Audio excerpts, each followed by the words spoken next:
Assalamualaikum warahmatullahi wabarakatuh.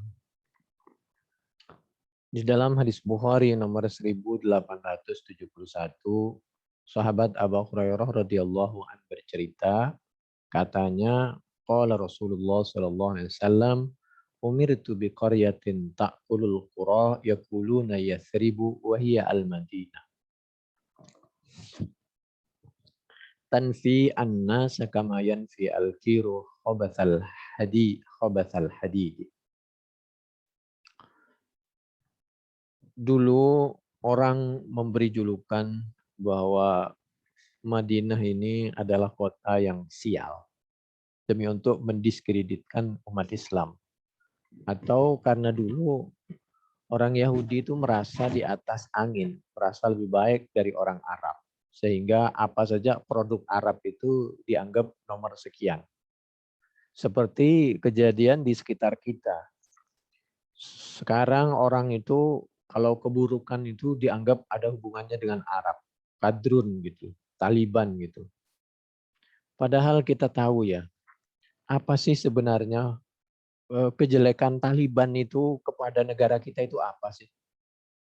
Kenapa kita menjelek-jelekan negara lain di Afghanistan atau kelompok lain yang ada di Taliban? Padahal Taliban itu kan tolib, pelajar, yang dia sedang punya semangat untuk berjuang. Itu terserah mereka, karena kita nggak tahu apa yang terjadi di benak mereka dan di daerah dan negara mereka. Kita hanya tahu dari berita.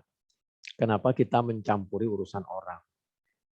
Antara Taliban dengan komunis, dengan PKI, kalau PKI itu jelas-jelas telah membunuh TNI, Polri, para ulama. Bayangkan, dengan PKI, dengan komunis kita mengucapkan selamat. Sedangkan dengan Taliban, Masya Allah, betul-betul kita luar biasa mencaci maki. Apa? Taliban itu apa dengan negara kita? Kan dia tidak merugikan negara kita. Andai saja mereka itu melakukan sesuatu, misal yang kita tidak sependapat, itu kan dia lakukan di negara mereka sendiri. Tapi kalau dengan komunis, PKI, sudah jelas-jelas itu yang membunuh itu mereka, PKI. Tapi kita dengan PKI luar biasa, berangkulan, sedangkan dengan yang berbau Arab, luar biasa. Kita bilang Taliban lah, kita bilang kadrun lah. Itulah kalau Islamfobia, dianggap intoleran lah. La haula wala quwata illa billah. Jadi dulu Madinah itu disebut, dikenalkan dengan sebutan Yathrib. Yathrib itu tidak berbudaya, ketinggalan, penuh dengan kekerasan, mengecewakan. Nama-nama disematkan yang buruk-buruk itu ke kota Madinah.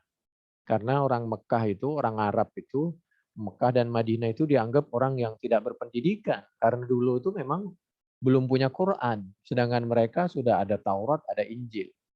Lalu begitu Islam datang, Nabi mengangkat harkat martabat negaranya, tempatnya, lalu agamanya, demikian juga martabat orangnya dengan sebutan Madinah.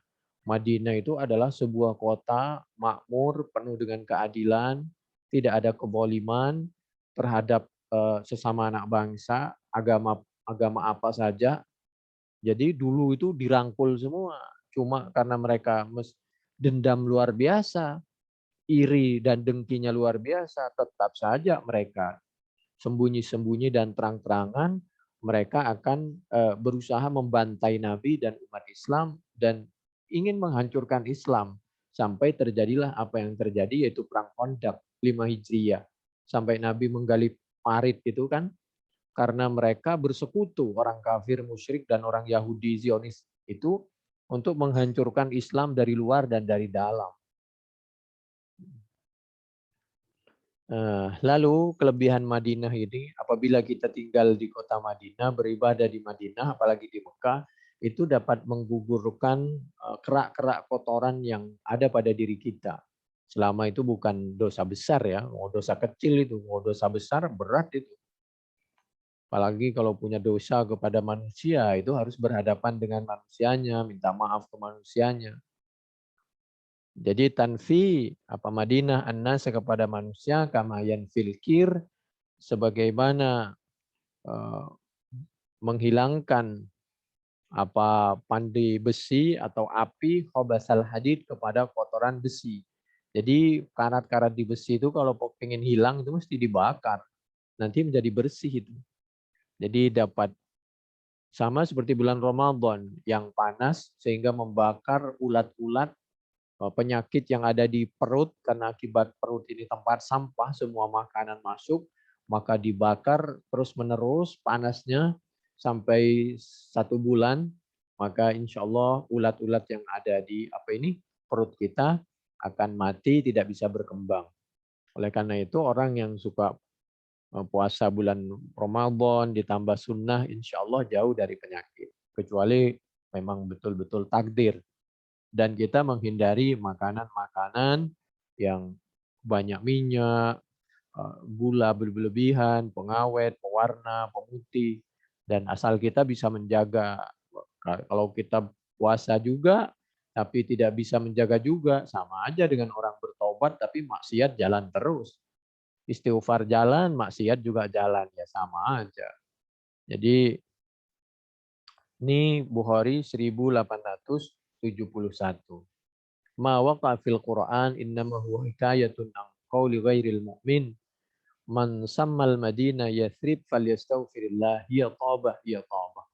Nah, orang yang dulu sempat menyebut bahwa Madinah itu adalah Yathrib, maka adalah istighfar, minta maaf kepada Allah karena nama yang sebenarnya itu Taubah, negara yang membawa kebaikan kepada setiap pengunjung. Begitu sampai di Mekah dan Madinah, rohaninya dibersihkan, hatinya diikhlaskan, dimurnikan, ibadahnya dilatih. Anna Rasulullah sallallahu alaihi wasallam naha ayyuqala lil madinati Yathriba. Itu timbul awalnya dari orang non-Islam. Jadi angkau li ghairil mu'minin. Man sammal madinata Yathriba kutibat alaihi khati'ah. Qala wa sababu hadhil karaha li anna Yathriba imma min at-tathrib alladhi huwa at-taghbih wal malamah. As-sarab wa huwa al-fasad. Wa kilahuma mustaqbih atau mustaqbah atau buruk atau dianggap buruk. Wa kana sallallahu alaihi wasallam yuhibbu al-ismal hasan wa yakrahul ismal qabih. Jadi Nabi itu senang nama yang baik dan optimis ya, dan tidak suka kepada penghinaan dan terhadap dendam. Cerita bahwa Yathrib itu nama itu timbul dari orang non-Islam seperti dalam Fathul Bari juz 4 halaman 108 di sebelah kanan 4 baris dari bawah di sebelah kanan. Dan ini pelajaran ya bahwa apabila kita memungkinkan, kita sangat bagus tinggal di kota Mekah atau Madinah. Dan keberadaan Mekah dan Madinah itu melampaui kota-kota yang lain. Tapi kalau tidak memungkinkan, maka boleh kita tinggal di mana kita berada.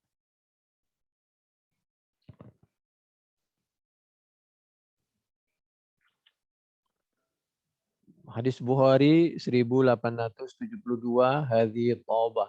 Aqbalna ma'an Nabi sallallahu alaihi wasallam min Tabuk hatta ashrafna al Madinati faqala hadhi Taubah. 1873, lau ra'aitu dhiba'a bil Madinati tarta' ma da'artuha. Di antaranya penghargaan. Negara, daerah yang aman itu adalah daerah yang bisa mengamankan jangankan manusianya, hewan pun merasa aman dan tenang hidup di situ. Coba, andai saja melihat siapa aku, ini sahabat Abi Hurairah menyampaikan, melihat az-ziba kepada kijang bil Madinati di Madinah, serta dalam keadaan angon. Ya angon gitu, makan daun miso, mada artuha. Saya tidak akan pernah membuat dia kaget, apalagi menyakiti. Aman. Qala Rasulullah sallallahu alaihi wasallam ma baina labataiha haram.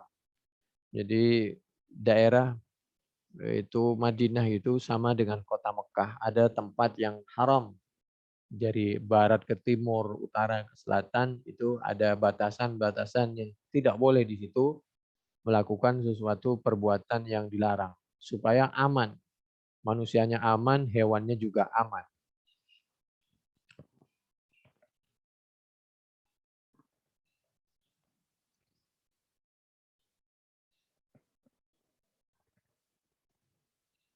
Dulu ada orang waktu kota Yaman pertama dibuka, demikian juga Irak dibuka, tuftahu Yaman wa tuftahu al-Iraq, fayati kaum yubissuna fayatahammaluna bi ahlihim wa man ata'ahum wal madinah khairul lahum law kanu ya'lamun wa tuftahu Syam, demikian juga Syam fayati qaumun yubisuna fayatahammaluna bi ahlihim wa man ata'ahum wal madinatu khairul lahum law kanu ya'lamun wa tuftahul Iraq fayati qaumun yubisuna fayatahammaluna bi ahlihim wa man ata'ahum wal madinatu khairul lahum law kanu ya'lamun.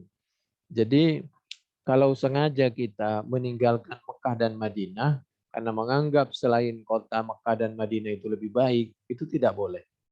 Kenapa tidak boleh? Karena kita tahu ibadah di Mekah itu beratus-ratus ribu pahalanya. Demikian juga di Madinah. Demikian juga di Baitul Maqdis ya. 500, 1000, 100.000. Belum pahala-pahala yang lain. Jadi kecuali apabila kita tidak bisa tinggal di situ atau karena ada kepentingan yang lain di negara lain, maka kita boleh tinggal di negara lain.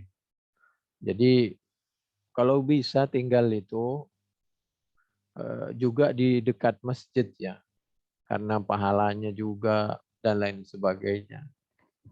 Ini pengembangan dari Bukhari 1875.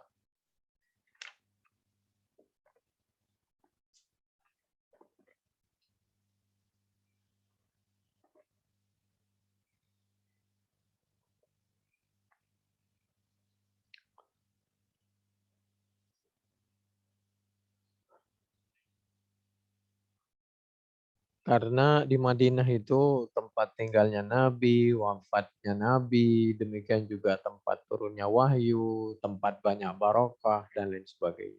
Demikian mudah-mudahan bermanfaat. Ini kajian Bukhari 1871 sampai 1875.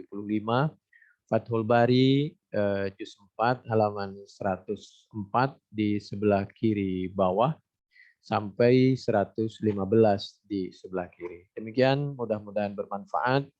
Kurang lebihnya kami mohon maaf. Subhanakallahumma bihamdik. Nasyhadu an la ilaha illa anta nastaghfiruka wa natubu ilaik. Wallahu a'lam bissawab.